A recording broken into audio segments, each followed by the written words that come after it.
Yo people, toamakuta doing a MOCreview. I'm using my mom's old camera. It's an old one that's only like, I think it's like 2 megapixels. This is not like the one I did the toamakuta or the toamakuta reviews in. Basically, I'm watching adults swim, if you can see that. King of the hill. Smart. Bat. Paranoid. I don't know what to call that one. It's... let me zoom in. I think this... Can you... Okay, if you can't see, it's about 10:32. And I'm doing my mock. Graveraider. Boo! Inspired by the Shadow Gear 6563, whatever the numbers are. You know, Shadow Gear, famous MOCreviews, which that's basically why I'm doing these. Yeah, this is inspired by his mock piston. Yeah, sounds like a squared. Okay. There's a little close up. You see, as I actually had. Yeah, if I put a crown on him, he'd look like a skimpy Tazuk. He doesn't really have like the normal arms because that's just the way I built it. Trust me, that looked, I had different arms like Shadow Gear's Shadow, like that.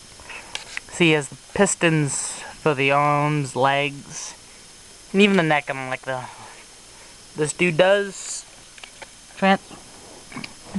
This dude doesn't extend because he doesn't have the pistons up here, but it outweighs the other thing. Plus, it's more stable. Let me just show you how far this guy can transfer. How long this guy? Yeah, this dude. Oh yeah, this dude. His name's graveraider, like I said. He's basically a mechanical zombie that if he bites you, he'll turn you into one of his army, as he says. Only the lucky ones get eaten.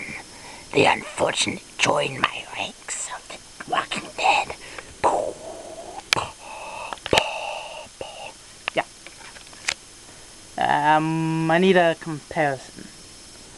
Okay, wait a minute. There. This is my Ice Smoky, inspired by that Toa Fire Mock, which you can easily see. See, he doesn't extend to the full length of a Titan. Well, that's not him like standing straight up. Yeah, see, he's about this far off the ground. That makes him like almost half of 12. He's like 3 or 4 inches taller. And of course, oh yeah, that's Ice Smoky, and I'll do a review on it later. That I got cans now. Water bottles. Get this, Bobby. Ooh, keep eating the ocean or whatever you call it. Yeah, there. That's a good face. He has the black eye color. Oh yeah, one of the other reasons, the reason I call him graveraider, it just came up with something like on the spot. Keys. Just something. It's because and the reason, it's cool because I had this like cool idea of like him, like one leg extending out of a grave, like this. One leg extending out, one leg just like gripping on, like stuff like he going, I'm going to eat you. Another thing that the extender, he can be like an extendo punch. Bam, bam, like here's Toa Torn. He can be like, I'm gonna hurt you like BAM! Yeah. Oh yeah, I'll be doing him next. He looks cool. So that's this guy. Oh yeah, for backstory, this dude is a member of the Shadow Bandits of Death, which I'm also a member, led by, Radius something, I don't know, led by my friend Radius. In fact, I think the only thing he really does with, whenever he buys a Bionicle, I think the only thing he does is put into a MOC. That's all I think he does. This is, to tell you, here's just some short backstory. Well, when Makuta took over the universe, see, since they're actually not technically living, his zombie horde doesn't attack them. Of course, if they see the crap, they'll go attack, but they're easily defeated because the zombies can't regenerate. Like humans, if I do this,